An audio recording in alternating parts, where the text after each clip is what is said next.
Good morning, dear students. നമുക്ക് ഇന്ന് financial മാർക്കറ്റ്സിന്റെ class resume ചെയ്യാം. The next topic in the capital market is listing of securities. In the last class, I have referred to this particular topic, listing of securities. Listing is the process by which the security of a company is admitted for trading in a stock exchange. We know in India, the securities, whether it is equity shares, preference shares, or debentures, bonds, whatever be the type of security, if it wants to be traded in a stock exchange, first it should be listed. Listing is the legal procedure by which a company's security is admitted for trading in a recognized stock exchange. ഇന്ത്യയിൽ നമുക്കറിയാം secondary market exist ചെയ്യുന്നത് stock എക്സ്ചേഞ്ചിന്റെ രൂപത്തിലാണ്. അപ്പോൾ secondary market എന്താണ്? It's A market four already issued securities. Market four purchasing and sale of already issued securities ആണ് stock exchange. അപ്പോൾ ഒരു stock എക്സ്ചേഞ്ചിൽ ഒരു സെക്യൂരിറ്റി, ഒരു ഷെയർ ആയിക്കോട്ടെ, ഡിബഞ്ചർ ആയിക്കോട്ടെ, ബോണ്ട് ആയിക്കോട്ടെ, അത് ട്രേഡ് ചെയ്യണമെങ്കിൽ ആദ്യമേ അത് ലിസ്റ്റിംഗ് എന്ന പ്രോസസ്സിലൂടെ കടന്ന് ആ ട്രേഡിങ്ങിന് വേണ്ടി സ്റ്റോക്ക് എക്സ്ചേഞ്ചിൽ അഡ്മിറ്റ് ചെയ്തിരിക്കണം. പ്രോസസ്സിനാണ് ലിസ്റ്റിംഗ് എന്ന് പറയാം. Every stock exchange maintains a list containing the names of selected companies in whose securities the stock exchange will deal. This list is called official trade list. എല്ലാ stock എക്സ്ചേഞ്ചിലും, ഇന്ത്യയിലുള്ള 8 operational ആയിട്ടുള്ള stock exchange പ്രവർത്തിക്കുന്ന 8 stock exchange ആണ് ഇന്ത്യയിലുള്ളത്. അവയിൽ ഓരോന്നിലും official trade list എന്നുള്ള list ഉണ്ട്. ആ ലിസ്റ്റിലാണ് ഏതൊക്കെ കമ്പനിയുടെ സെക്യൂരിറ്റീസ് ആണ് അവരെ ഡീൽ ചെയ്യുക എന്ന് കാണിച്ചിരിക്കുന്നത്. അപ്പൊ ആ ലിസ്റ്റിൽ ഉൾപ്പെടണമെങ്കിൽ company has to go through certain formalities. Only those securities whose name appears on the official trade list can be traded in the stock exchange. അപ്പോൾ എല്ലാ കമ്പനികളുടെയും ഏറ്റവും അടിസ്ഥാനപരമായ ഒരു ആവശ്യമാണ് സ്റ്റോക്ക് എക്സ്ചേഞ്ച് എന്നത്. എന്നാൽ മാത്രമേ അവരുടെ സെക്യൂരിറ്റി ആ സ്റ്റോക്ക് എക്സ്ചേഞ്ചിൽ ട്രേഡ് ചെയ്യാൻ സാധിക്കൂ. ഞാൻ പലതവണ പറഞ്ഞു, പ്രൈമറി മാർക്കറ്റിലാണ് കമ്പനീസിന് ഇൻവെസ്റ്റേഴ്സ് നേരിട്ട് പണം കിട്ടുന്നത്. കമ്പനി നേരിട്ട് ഷെയർ ഇഷ്യൂ ചെയ്ത് പണം വാങ്ങുന്നത് പ്രൈമറി മാർക്കറ്റാണ്. സെക്കൻഡറി മാർക്കറ്റിൽ ട്രാൻസാക്ഷൻ നടത്തുന്നതുകൊണ്ട് കമ്പനികൾക്ക് പിന്നീട് പണം കിട്ടുന്നില്ല. കാരണം ഇൻവെസ്റ്റേഴ്സ് പരസ്പരം ഷെയർ എക്സ്ചേഞ്ച് ചെയ്യുന്ന മാർക്കറ്റാണ് സെക്കൻഡറി മാർക്കറ്റ്. അതിൽ കമ്പനിക്ക് പണം കിട്ടുന്നില്ല. എന്നാൽ പോലും സെക്കൻഡറി മാർക്കറ്റ് ഉള്ളത് കൊണ്ടാണ് പ്രൈമറി മാർക്കറ്റിൽ ആളുകൾ ഇൻവെസ്റ്റ് ചെയ്യാൻ തയ്യാറാവുന്നത്. കമ്പനിയുടെ ഷെയർ വാങ്ങാൻ ആളുകൾ തയ്യാറാവുന്നത് നാളെ അല്ലെങ്കിൽ എനിക്ക് ആവശ്യം വരുമ്പോൾ, പണത്തിന് ആവശ്യം വരുമ്പോൾ സെക്കൻഡറി മാർക്കറ്റ് അഥവാ സ്റ്റോക്ക് എക്സ്ചേഞ്ചിൽ കൊണ്ടുപോയി അത് വിറ്റ് പണമാക്കാം എന്നതുകൊണ്ടാണ് people are ready to purchase shares in primary market. So അപ്പോ ഈ ലിസ്റ്റിംഗ് നടത്തി സ്റ്റോക്ക് എക്സ്ചേഞ്ചിലെ ട്രേഡിനെ സന്നദ്ധമാക്കേണ്ടത് കമ്പനികളെ സംബന്ധിച്ച് ഏറ്റവും അടിസ്ഥാനപരമായ കാര്യമാണ്. Thus, listing of securities means permission to quote shares and debentures officially on the trading floor of the stock exchange. എന്തൊക്കെയാണ് ലിസ്റ്റിംഗിന്റെ objectives? ഇത് തന്നെ to ensure proper supervision and control of dealing in securities. Once the shares or securities are listed in the stock exchange, its dealing can be carefully monitored and supervised. അല്ലെ, കൃത്യമായിട്ട് stock എക്സ്ചേഞ്ചിൽ നടത്തുന്ന transaction വിലയിരുത്താൻ വേണ്ടി സാധിക്കും. Then to protect the interest of the shareholders and the investors. പിന്നെ stock എക്സ്ചേഞ്ചിൽ list ചെയ്ത സെക്യൂരിറ്റീസ് എപ്പോഴും ലൈം ലൈറ്റിലായിരിക്കും. എപ്പോഴും അതേപ്പറ്റിയുള്ള ഇൻഫർമേഷൻ പത്രമാധ്യമങ്ങളിൽ, ടി വിയിലൊക്കെ വരും. അതിലെപ്പോഴും ട്രാൻസാക്ഷൻസ് നടക്കുന്നുണ്ടാവും. അപ്പൊ അതുകൊണ്ട് തന്നെ മാനിപ്പുലേഷൻസോ ഒന്നും നടക്കില്ല. അതുകൊണ്ട് തന്നെ ഇൻവെസ്റ്റേഴ്സിന്റെ, ഷെയർ ഹോൾഡേഴ്സിന്റെ താല്പര്യം സംരക്ഷിക്കപ്പെടും. To avoid concentration of economic power, list ചെയ്ത് കഴിഞ്ഞാൽ മാത്രമേ ആളുകൾക്ക് ആ ഷെയർ വാങ്ങാനും വിൽക്കാനും ഒക്കെ സാധിക്കുകയുള്ളൂ. അതുകൊണ്ട് തന്നെ ഒരു നിശ്ചിത, ഇപ്പം 10-15 പേരിൽ അല്ലെങ്കിൽ കുറച്ച് ഒരു കൂട്ടം ആളുകളിൽ മാത്രം ഈ ഷെയർ ഒതുങ്ങിപ്പോയി, concentration of power, economic power കുറച്ച് ആളുകളിൽ മാത്രം ഉണ്ടാകുന്ന അവസ്ഥ ഒഴിവാകും. ടു പ്രൊവൈഡ് റെഡി മാർക്കറ്റബിലിറ്റി, നമുക്കറിയാം സ്റ്റോക്ക് എക്സ്ചേഞ്ചിൽ ട്രേഡ് ചെയ്യണമെങ്കിൽ ലിസ്റ്റ് ചെയ്യണം. അതുകൊണ്ട് അത് മാർക്കറ്റബിലിറ്റി കൊടുക്കുന്നു. ടു എൻഷുർ ലിക്വിഡിറ്റി, പണമാക്കി മാറ്റാൻ സാധിക്കുന്നത് ഇത്തരത്തിൽ ലിസ്റ്റ് ചെയ്യുന്നത് കൊണ്ടാണ്. To regulate dealings in securities and to provide free negotiability, free transferability to stocks. Listing നടത്തിയില്ലെങ്കിൽ സ്റ്റോക്ക് എക്സ്ചേഞ്ചിൽ ട്രേഡ് ചെയ്യാൻ പറ്റില്ല എന്ന് പറഞ്ഞാൽ അത് മാർക്കറ്റബിളും അല്ല, ലിക്വിഡും അല്ല, നെഗോഷ്യബിളും അല്ല. ലിസ്റ്റ് ചെയ്യുന്നതുകൊണ്ട് സ്റ്റോക്ക് എക്സ്ചേഞ്ച് ട്രാൻസാക്ട് ചെയ്യാൻ പറ്റും എന്ന് പറഞ്ഞാൽ അത് മാർക്കറ്റബിളും ആണ്, ലിക്വിഡും ആണ്, നെഗോഷ്യബിൾ ട്രാൻസ്ഫറബിളും ആണ്. Advantage of listing to the companies. കമ്പനീസിന് എന്തൊക്കെയാണ് ഇതുകൊണ്ട് നേട്ടം? It provides continuous market for securities, എന്നാൽ മാത്രമേ ട്രേഡ് ചെയ്യാൻ പറ്റൂ. ഇറ്റ് എൻഹാൻസസ് ലിക്വിഡിറ്റി, ആളുകൾക്ക് പെട്ടെന്ന് പണത്തിന് ആവശ്യം എന്നാൽ സെക്യൂരിറ്റി വിൽക്കാൻ സാധിക്കും. ലിസ്റ്റ് ചെയ്തത് അല്ലെങ്കിൽ വിൽക്കാൻ സാധിക്കില്ല. It enhances prestige of the company. Listing എന്ന് പറയുന്നത് നമ്മൾ കാണും ഒരുപാട് പ്രൊസീജിയർ, ലീഗൽ ഫോർമാലിറ്റീസ് കംപ്ലൈ ചെയ്താൽ മാത്രം കിട്ടുന്ന ഒരു നേട്ടമാണ്. അപ്പൊ ആ ലിസ്റ്റിംഗിൽ ഒരിക്കൽ once a company goes through the listing formalities, it enhances the prestige of the company. Why? How? അതായത് ലിസ്റ്റിങ്ങിലൂടെ കടന്നു പോയാൽ അതിന് തരുന്ന ഒരു പൊതുജനത്തിന് കൊടുക്കുന്ന ഒരു ഇമേജ് എന്ന് പറഞ്ഞാൽ കമ്പനി അത്രത്തോളം മെച്ചപ്പെട്ട കമ്പനിയാണ്, or the company is in a position to comply with all the formalities of the stock exchange എന്നാണ്. ലിസ്റ്റിംഗ് നടത്തണമെങ്കിൽ സ്റ്റോക്ക് എക്സ്ചേഞ്ച് പറയുന്ന നിബന്ധനകളെല്ലാം പാലിക്കണം. പത്രത്തിൽ കമ്പനി ഒരു ഫേക്ക് ആയിട്ടുള്ള കമ്പനി അല്ല, നല്ല പ്രസ്റ്റീജിയസ് ആയിട്ടുള്ള കമ്പനിയാണെന്ന ഇമേജ് ക്രിയേറ്റ് ചെയ്യുന്നു. It helps to enjoy public confidence. Raising of capital becomes easy. ഞാൻ പറഞ്ഞില്ലേ, ലിസ്റ്റ് ചെയ്ത സെക്യൂരിറ്റീസ് ആണെങ്കിൽ മാത്രമേ ലിസ്റ്റ് ചെയ്തില്ലെങ്കിൽ will not be ready to purchase shares in the primary market. It gives some tax advantage to the company. Listing നടത്തി transaction share market നടക്കുന്ന കമ്പനിക്ക് tax ബെനിഫിറ്റ്സും കിട്ടും. Listed securities generally fetch high prices. കമ്പനിയെ സംബന്ധിച്ച് അത് ലാഭകരമാണ്, കാരണം ലിസ്റ്റ് ചെയ്ത് കഴിഞ്ഞാൽ സെക്യൂരിറ്റിയുടെ market value. Advantages to investors. It provide safety of dealings. Stock എക്സ്ചേഞ്ചിന്റെ കൺട്രോളും കൂടി ഉള്ളതുകൊണ്ട് സേഫ് ആണ് ട്രാൻസാക്ഷൻസ് ഒക്കെ. It facilitates quick sale of securities in times of need. It gives some tax advantages to the security holder. List ചെയ്ത securities transaction നടത്തുന്ന സമയത്ത് tax incentives ഒക്കെ കിട്ടും. Listed securities command higher collateral value for the purpose of bank loans. ബാങ്കുകളിൽ loan എടുക്കുന്നതിന് ഈടായിട്ട് shares കൊടുക്കാം. അപ്പൊ list ചെയ്ത കമ്പനിയുടെ ഷെയർ ആണെങ്കിൽ അതിന് കൂടുതൽ മൂല്യം ഉണ്ടാവും, സെക്യൂരിറ്റി വാല്യൂ ഉണ്ടാവും. The investors can sell their holdings at the current market price because the security prices are regularly published.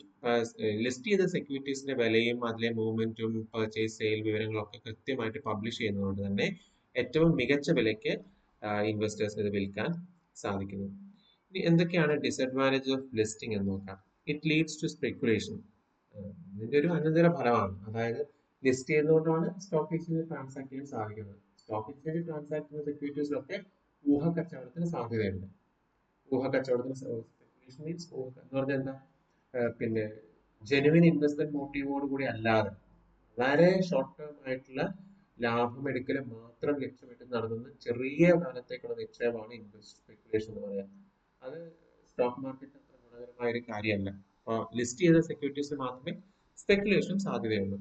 Then sometimes listed securities are subject to wide fluctuations in their value. This may degrade companies' reputation. List ചെയ്ത securities demand supply ഏറ്റക്കുറച്ചിലുകൾക്കനുസരിച്ച് വലിയ വ്യതിയാനങ്ങൾ അതിന്റെ പ്രൈസിൽ വരാൻ സാധ്യതയുണ്ട്. അത് കമ്പനിയുടെ ഇമേജിനെ ദോഷകരമായി ബാധിക്കാം. It discloses vital information such as dividends and bonus declared etcetera to competitors. List ചെയ്ത കമ്പനികളുടെ എല്ലാ വിവരങ്ങളും പൊതു മധ്യത്തിൽ പബ്ലിഷ് ചെയ്യുന്നതാണ്. അതുകൊണ്ട് തന്നെ വളരെ കോൺഫിഡൻഷ്യൽ ആയിട്ടുള്ള വിവരങ്ങളൊക്കെ എതിരാളികൾക്ക്, കോമ്പറ്റീറ്റേഴ്സിന് ചോർന്ന് കിട്ടാനും സാധ്യതയുണ്ട്.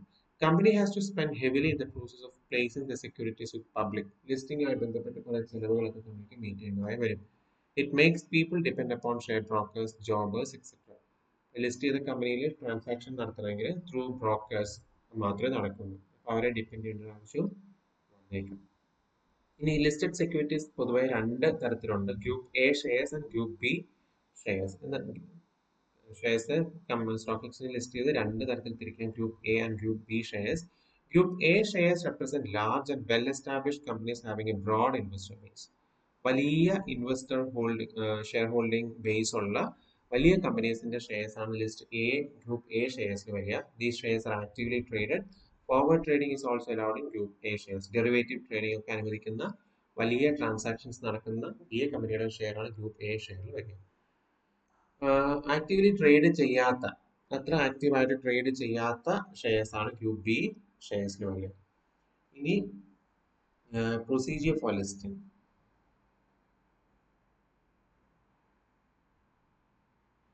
One second.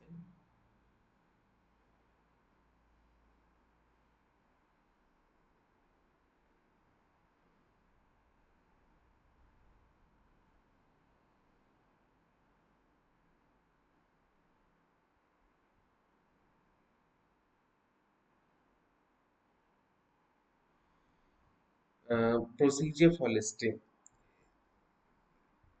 What are the formalities to be fulfilled by a company in order to get its securities listed in a stock exchange? ഒരു സ്റ്റോക്ക് എക്സ്ചേഞ്ചിൽ ലിസ്റ്റ് ചെയ്യണമെങ്കിൽ എന്തൊക്കെ ഫോർമാലിറ്റീസ് ആണ് ഫുൾഫിൽ ചെയ്യേണ്ടത് എന്ന് നോക്കാം. Any company intending to get its securities listed at an exchange has to fulfill certain requirements. താഴെ പറഞ്ഞു, അതായത് ഓരോ സ്റ്റോക്ക് എക്സ്ചേഞ്ചും നിഷ്കർഷിക്കുന്ന രീതിയിലും മാതൃകയിലും ഒരു ആപ്ലിക്കേഷൻ സമർപ്പിക്കണം. ലിസ്റ്റിംഗിന് വേണ്ടി ഒരു ആപ്ലിക്കേഷൻ സമർപ്പിക്കണം. It should be supported by the following documents. പിന്നെ അപ്പോൾ ഒരു നിശ്ചിത മാതൃകയിൽ ഓരോ സ്റ്റോക്ക് എക്സ്ചേഞ്ചും നിഷ്കർഷിക്കുന്ന നിശ്ചയിച്ച മാതൃകയിൽ ഒരു ആപ്ലിക്കേഷൻ സമർപ്പിക്കണം. അതുകൂടാതെ ആപ്ലിക്കേഷന് കൂടെ താഴെ പറയുന്ന രേഖകൾ നിർബന്ധമായിട്ടും സമർപ്പിക്കണം. മെമ്മോറാണ്ടം ഓഫ് അസോസിയേഷൻ നമുക്കറിയാം, articles of association, copies of all prospectus or statement in view of prospectus. Prospectus എന്ന് പറയുന്നത് ഒരു പബ്ലിക് കമ്പനി ഷെയറിൽ ഇൻവെസ്റ്റ് ചെയ്യാൻ വേണ്ടി പൊതുജനങ്ങളെ ക്ഷണിച്ചുകൊണ്ടുള്ള ഒരു ക്ഷണക്കത്താണ് പ്രോസ്പെക്ടസ്. പബ്ലിക് കമ്പനിക്ക് മാത്രമേ പ്രോസ്പെക്ടസ് ഇഷ്യൂ ചെയ്യാൻ പറ്റുള്ളൂ. പ്രൈവറ്റ് കമ്പനീസ് പ്രോസ്പെക്ടസിന് പകരം statement in view means instead of statement in view of prospectus അതിന്റെ കോപ്പി വെക്കണം. Copies of balance sheets, audited accounts, agreements with promoters, underwriters, brokers etcetera. Final അക്കൗണ്ട്സിന്റെ audited copy, അതേപോലെ audit report, അതുപോലെ തന്നെ മറ്റ് ആൾക്കാരുമായിട്ട് പ്രൊമോട്ടേഴ്സുമായിട്ട് അണ്ടർറൈറ്റേഴ്സുമായിട്ട് വെച്ച agreement copy. Letters of consent from SEBI, സെബിയിൽ രജിസ്റ്റർ ചെയ്തിട്ടുള്ള അവരുടെ letter of consent. Details of shares and debentures issued and shares forfeited. എത്ര ഷെയർസ് ഇഷ്യൂ ചെയ്തു, എത്ര ഡിബഞ്ചേഴ്സ് ഉണ്ട്, എത്ര ഫോർഫീറ്റ് ചെയ്തു, ഇതിന്റെ വിവരങ്ങൾ. Details of bonus issues and dividends declared. History of the company in brief. Agreement with managing directors and top officials etc. ഈ managing ഡയറക്ടറുമായിട്ടും അതേപോലെ കമ്പനിയുടെ ഉന്നത ഉദ്യോഗസ്ഥരുമായിട്ട് അവർ ആ രീതിയിൽ വർക്ക് ചെയ്യാൻ സന്നദ്ധരാണ് എന്ന രീതിയിൽ കമ്പനിയുമായി വെച്ച എഗ്രിമെന്റിന്റെ copy. Undertaking regarding compliance with the provisions of the companies act and SEBI regulations. ഒരു കമ്പനിയുടെ ഭാഗത്തു നിന്നും കമ്പനീസ് ആക്ട് 2013 കംപ്ലൈ ചെയ്തോളാം, അനുസരിച്ചോളാം, അല്ലെങ്കിൽ വയലേറ്റ് ചെയ്യില്ല,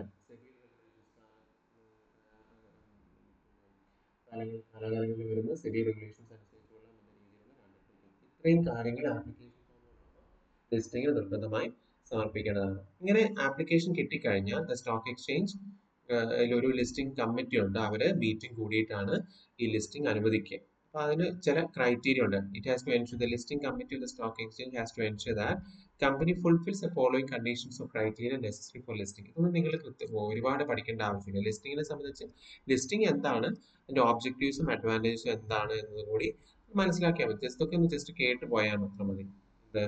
ലിസ്റ്റിംഗിന്റെ ക്രൈറ്റീരിയ വളരെ പ്രാക്ടിക്കൽ ആയ പോയിന്റ്സ് ആണ്. In respect of large cap companies എന്ന് പറഞ്ഞാൽ വലിയ ഷെയർസ് ഉള്ള, വലിയ നമ്പർ ഓഫ് ഷെയർസും അതേപോലെ ഷെയറിന്റെ വാല്യൂവും കൂടുതലുള്ള ബ്ലൂ ചിപ്പ് കമ്പനീസ്, നല്ല പ്രസ്റ്റീജിയസ് ആയിട്ടുള്ള ലാർജ് ക്യാപ് മീൻസ് ക്യാപിറ്റലൈസേഷൻ, വലിയ പിന്നെ ഇക്വിറ്റി ക്യാപിറ്റലൈസേഷൻ ഉള്ള വലിയ തുക ക്യാപിറ്റൽ ആയിട്ടുള്ള കമ്പനീസ് ആണ് ലാർജ് ക്യാപ് കമ്പനീസ്. അവരുടെ കേസിലാണെങ്കിൽ the minimum post issue paid up capital of the applicant company shall be ₹3 crore.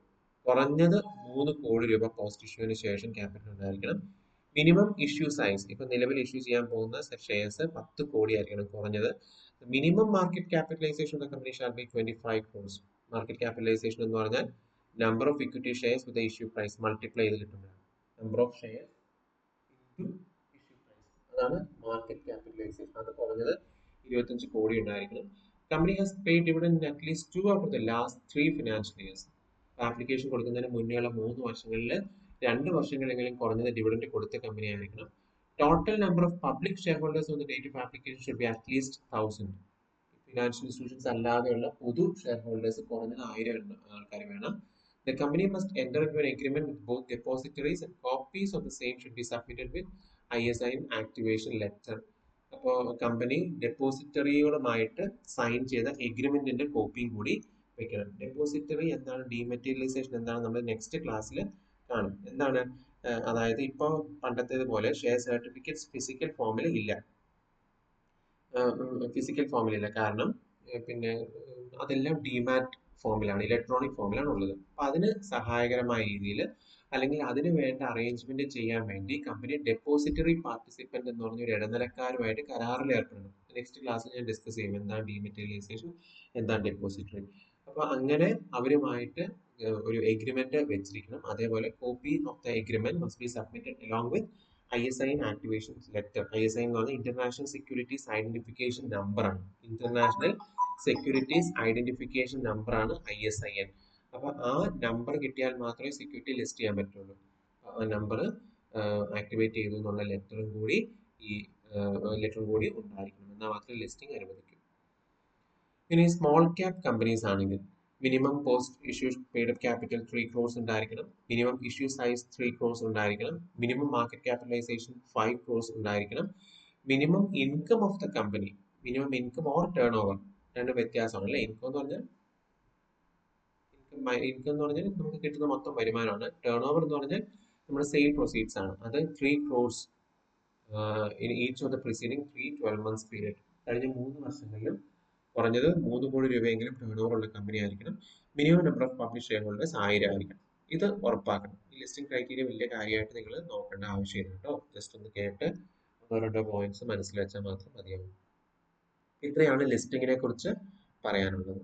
Then procedure for dealing at stock exchange, trading mechanism അല്ലെങ്കിൽ method of trading on stock exchange എന്തായിരിക്കും ചോദിച്ചാൽ ഈ 5 points വളരെ simple ആയിട്ട് അല്ലെങ്കിൽ വളരെ പ്രധാനപ്പെട്ട ഒരു കാര്യമാണ് ഈ method of trading. Procedure for dealing നമുക്കറിയാം, ഒരു സ്റ്റോക്ക് എക്സ്ചേഞ്ചിൽ പോയിട്ട് പുതുതായിട്ട് ഒരു ഷെയർ വാങ്ങുകയോ അല്ലെങ്കിൽ കയ്യിലുള്ള ഒരു ഷെയർ വിൽക്കുകയോ ചെയ്യണമെങ്കിൽ എന്തൊക്കെ കാര്യങ്ങൾ വേണമെന്ന് നമ്മൾ അറിഞ്ഞിരിക്കണം അല്ലേ. We should know what is the procedure for dealing in A stock exchange or for purchasing a share, selling an existing share in a stock exchange. എന്തൊക്കെ കാര്യങ്ങൾ ചെയ്യുന്നു?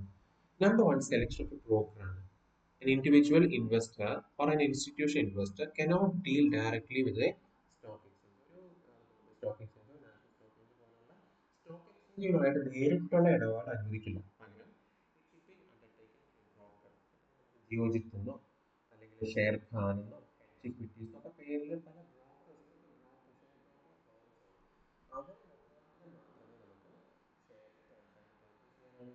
സെല് ചെയ്യാൻ ബ്രോക്കർ. അപ്പോൾ ആദ്യം ബ്രോക്കറെ സെലക്ട് ചെയ്യുക എന്നുള്ളതാണ് ഒന്നാമത്തെ കാര്യം. Second, placing an order. Just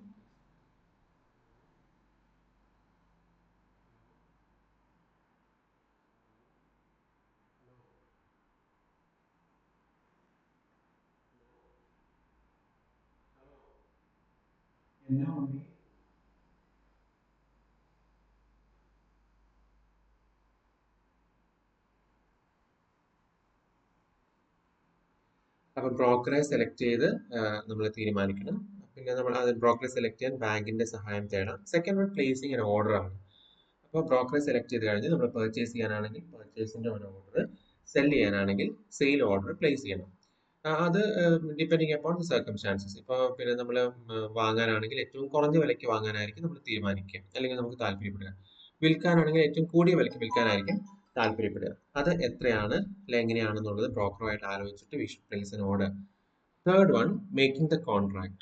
അപ്പോൾ പിന്നെ ഈ പണമെല്ലാം ഈ എത്ര ഷെയറാണ് വാങ്ങേണ്ടത്, എത്ര ഷെയറാണ് വിൽക്കേണ്ടത്, ഏത് വിലയ്ക്കാണ് വാങ്ങേണ്ടത്, ഏത് വിലയ്ക്കാണ് വിൽക്കേണ്ടത് എന്ന കാര്യങ്ങളൊക്കെ തീരുമാനിച്ചു കഴിഞ്ഞാൽ entering into the contract. The trading floor of the stock exchange is divided into different parts known as trading post. Trading post എന്ന് പറഞ്ഞ് trading floor of the stock exchange, ഇത് വളരെ ടെക്നിക്കൽ ആയിട്ടുള്ള കാര്യമാണ്. നമുക്ക് കൃത്യമായിട്ടൊരു ട്രേഡിംഗ് പോസ്റ്റ് എന്ന് പറഞ്ഞ് ഐഡന്റിഫൈ ചെയ്യാൻ പറ്റില്ല. കാരണം ഇപ്പോൾ എല്ലാം ഓൺലൈൻ ആയിട്ടുള്ള ട്രാൻസാക്ഷൻസ് ആണ് നടത്തുക. അപ്പോൾ ഓരോ തരം സെക്യൂരിറ്റിക്കും different types of securities deal ചെയ്ത ഡിഫറെന്റ് ട്രേഡിംഗ് പോസ്റ്റ് ഉണ്ട്. ഇക്വിറ്റി ഷെയർസിന് ഒന്ന്, ഡിബഞ്ചേഴ്സിന് മറ്റൊന്ന്, പിന്നെ പ്രിഫറൻസ് ഷെയർസ് ഒന്ന് എന്ന് പറഞ്ഞിട്ട് പലതരത്തിലുള്ള ട്രേഡിംഗ് പോസ്റ്റുകളുണ്ട്. അപ്പൊ ആ ഏത് ഷെയർ ആണോ നമ്മൾ ഡീൽ ചെയ്യുന്നത് എന്നതിനനുസരിച്ചിട്ടുള്ള ആ പോസ്റ്റിൽ നമ്മുടെ ഡീലിംഗ്സ് നടത്തണം. The authorised clerk of the broker goes to the concerned post and expresses his intention to buy and sell the securities. അപ്പോൾ ഈ ഷെയർ ബ്രോക്കറുടെ പിന്നെ ഏജന്റ് ആ പർട്ടിക്കുലർ പോസ്റ്റിൽ പോയിട്ടാണ് ട്രാൻസാക്ഷൻ നടത്തുന്നത്, ബൈ ചെയ്യാനോ സെൽ ചെയ്യാനോ ഉള്ളത്. നമുക്ക് ഇത്രയും മനസ്സിലാക്കിയാൽ മതി. ഓരോന്നിനും ഓരോ പിന്നെ തരം സെക്യൂരിറ്റിക്ക് അനുസരിച്ച് ഓരോ ലിങ്ക് ഉണ്ടാവും ഈ ഓൺലൈൻ ആയിട്ടുള്ള പ്ലാറ്റ്ഫോമിൽ. ആ ലിങ്കിൽ ക്ലിക്ക് ചെയ്തിട്ടാണ് അവർ ആ ട്രാൻസാക്ഷൻ നടത്തുക. ദെൻ കോൺട്രാക്ട് നോട്ട് ആഫ്റ്റർ, എന്നിട്ടൊരു ഈ ഓർഡർ എക്സിക്യൂട്ട് ചെയ്ത് കഴിയുമ്പോൾ ഈ കോൺട്രാക്ട് എക്സിക്യൂട്ട് ചെയ്തുമ്പോൾ ഒരു കൺഫർമേഷൻ മെമ്മോ കിട്ടും. അതാണ് തേർഡ് സ്റ്റെപ്പിൽ ചെയ്യുക. Contract note. After issue of the confirmation memo, a contract note is signed between the broker and the client. ബ്രോക്കറും ഇൻവെസ്റ്ററും തമ്മിലുള്ള ഒരു എഗ്രിമെന്റ് ആണ് കോൺട്രാക്ട് നോട്ട്. അതിൽ ട്രാൻസാക്ഷൻ ഫീസ് എത്രയാണ്, എത്ര ഷെയർ ആണ് വാങ്ങിയത് വിറ്റത്, ഏത് വിലയ്ക്കാണ് വാങ്ങിയത് വിറ്റത് തുടങ്ങിയ കാര്യങ്ങളൊക്കെ രേഖപ്പെടുത്തിയിരിക്കും. ദ ലാസ്റ്റ് സ്റ്റെപ്പ് ഈ സെറ്റിൽമെന്റ്. സെറ്റിൽമെന്റ് എന്ന് പറഞ്ഞാൽ സെല്ലർക്കാണെങ്കിൽ പണം കിട്ടുന്നു, ബയർക്കാണെങ്കിൽ അയാൾ വാങ്ങിയ ഷെയർ കിട്ടുന്നു. ഇതോടുകൂടിയാണ് ട്രാൻസാക്ഷൻസ് പൂർത്തിയാവുന്നത്. ഒരു സ്റ്റോക്ക് എക്സ്ചേഞ്ചിൽ നടത്തുന്ന ട്രാൻസാക്ഷൻ ആദ്യം ബ്രോക്കറെ സെലക്ട് ചെയ്യണം, കാരണം നേരിട്ടുള്ള ഇടപാട് അനുവദിക്കില്ല. രണ്ട്, പ്ലേസിംഗ് ഓർഡർ, പർച്ചേസ് ആണെങ്കിൽ പർച്ചേസ് ഓർഡർ, സെയിൽ ആണെങ്കിൽ sale order depending upon the price prevailing. മൂന്ന്, മേക്കിംഗ് ദ കോൺട്രാക്ട് ആണ്, അത് പിന്നെ ഓൺലൈൻ ആയിട്ടുള്ള ഓർഡർ പ്ലേസ് ചെയ്യുന്നു. നാല്, contract note, agreement between. Last is the settlement.